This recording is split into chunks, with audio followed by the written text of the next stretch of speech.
ఉద్యోగ ఉపాధ్యాయ వర్గాలకు ప్రతి 5 ఏళ్లకు ఒకసారి పీఆర్సీ అమలు చేయడం కోసం రాష్ట్ర ప్రభుత్వం పీఆర్సీ కమిషన్ను ఏర్పాటు చేసి సిఫార్సులకు అనుగుణంగా నిర్ణయం తీసుకోవడం ఆంధ్రప్రదేశ్ ఏర్పాటు నుంచి జరుగుతున్న ప్రక్రియ. ఆంధ్రప్రదేశ్ రాష్ట్రం ఏర్పడిన తర్వాత ఇప్పటికే నిజాం పరిపాలనలో సర్కారీ మొలాజిం యూనియన్ చేసిన అనేక పోరాటాలు, ఉద్యమాల ఫలితంగా హైదరాబాద్ రాష్ట్రంలో మద్రాసు రాష్ట్రం కంటే ఎక్కువ వేతనాలు ఉండేవి. కానీ భాషా రాష్ట్రాల పేరిట ఆంధ్రప్రదేశ్గా ఏర్పడిన తర్వాత మొదటి పీఆర్సీలో ఉద్యోగుల జీతాలు ఆంధ్ర ప్రాంత ఉద్యోగులతో సమానంగా చేయడం వల్ల అప్పటికే ఎక్కువ వేతనాలు పొందుతున్న తెలంగాణ ఉద్యోగుల వేతనాలు గణనీయంగా తగ్గాయి.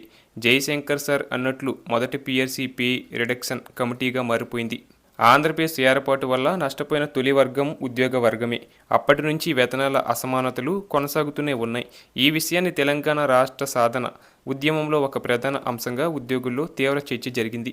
1956 నుంచి 2014 వరకు పాలించిన వివిధ ప్రభుత్వాలు 10 సార్లు పీఆర్సీని ఏర్పాటు చేశాయి.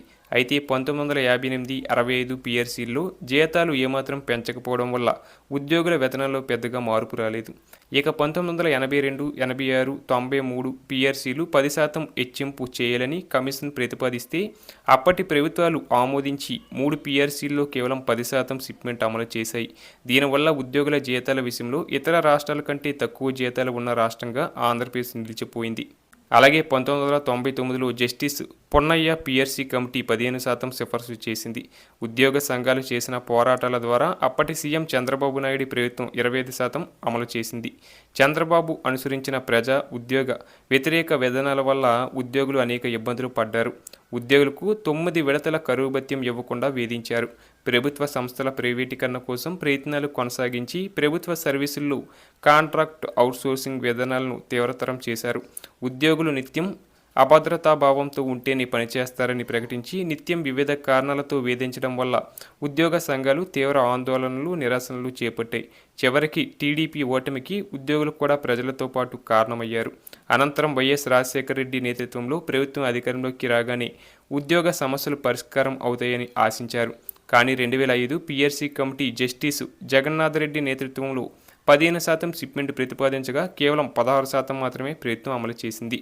చంద్రబాబును అధికారంలోకి రాకుండా చేశామనే సంతోషంలో ఉద్యోగులు పెద్దగా పీఆర్సీపై ఆందోళనకు దిగలేదు. దీంతో ఉమ్మడి రాష్ట్రంలో ఉద్యోగులకు జరిగిన అన్యాయం సరిచేయలేని స్థాయికి దిగజారింది. ఇక తెలంగాణ రాష్ట్ర ఉద్యమం తీవ్రంగా కొనసాగుతున్న తరుణంలో 2010లో సిఎస్ అగర్వాల్ నేతృత్వంలో కమిటీ ఏర్పాటైంది. ఆ కమిటీ 27% సిఫార్సు చేస్తే రోసయ్య ప్రభుత్వం 39% షిప్మెంట్ ఇచ్చింది.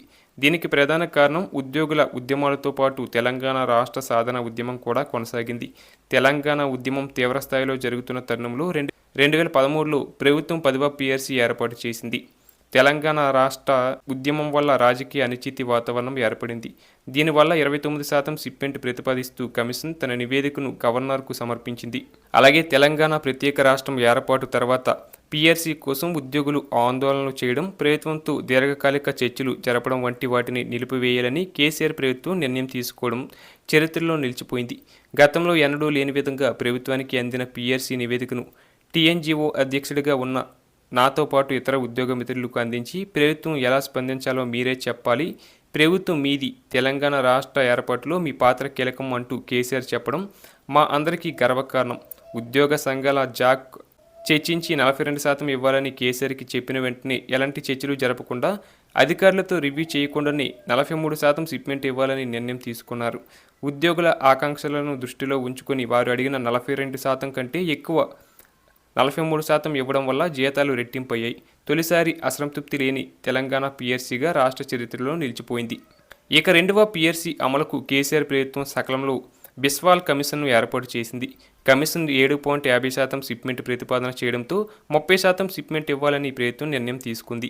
ఆ సమయంలో ప్రపంచవ్యాప్తంగా కరోనా మహమ్మారి కారణంగా ఆర్థిక వ్యవస్థ పూర్తిగా దెబ్బతిన్న పరిస్థితి నెలకొంది. అయినప్పటికీ రాష్ట్ర ఉద్యోగుల పరిస్థితి అర్థం చేసుకుని పీఆర్సీ రికమెండ్ చేసిన షిప్మెంట్ కంటే 4 రెట్లు షిప్మెంట్ ఇవ్వడం ద్వారా ఉద్యోగ ఉపాధ్యాయుల జీతాలు పెరిగాయి. తెలంగాణ ఉద్యమ నేపథ్యంలో 39%, తెలంగాణ రాష్ట్రం ఏర్పడిన తర్వాత కేసీఆర్ సర్కార్ ఇచ్చిన 2 పీఆర్సీలు కలిపి 73% షిప్మెంట్ ఇవ్వడం వల్ల దేశంలోనే మెరుగైన వేతనాలు పొందుతున్న రాష్ట్రాల్లో తెలంగాణ నిలిచింది. 3వ పీఆర్సీ కోసం కేసీఆర్ ప్రభుత్వం 2023 జూలైలో శివశంకర్ నేతృత్వంలో కమిషన్ను వేయడమే కాకుండా తొలిసారిగా పీఆర్సీ ఉత్తర్వులతో పాటు 5% మధ్యంతర వృత్తి ప్రకటించింది. అదే ఏడాది అక్టోబర్లో జరిగిన అసెంబ్లీ ఎన్నికల ప్రచారంలో భాగంగా కాంగ్రెస్ అధికారంలోకి రాగానే 6 నెలల్లోపు పీఆర్సీ ఇస్తామని హామీ ఇచ్చింది. కానీ 2.5 ఏళ్లు గడుస్తున్నా పీఆర్సీ అమలు ముందుకు సాగలేదు. కానీ పీఆర్సీ కమిటీ 3 ఏళ్లు గడిచినా నివేదిక ఇవ్వలేదని ముఖ్యమంత్రి అసెంబ్లీలో ప్రకటించడం విడ్డూరం. 5 ఏండ్ల కాలానికి అమలు కావాల్సిన పీఆర్సీ తయారు చేయడానికి 5 ఏండ్లు పడుతుందా అని ఉద్యోగులు ప్రశ్నిస్తున్నారు.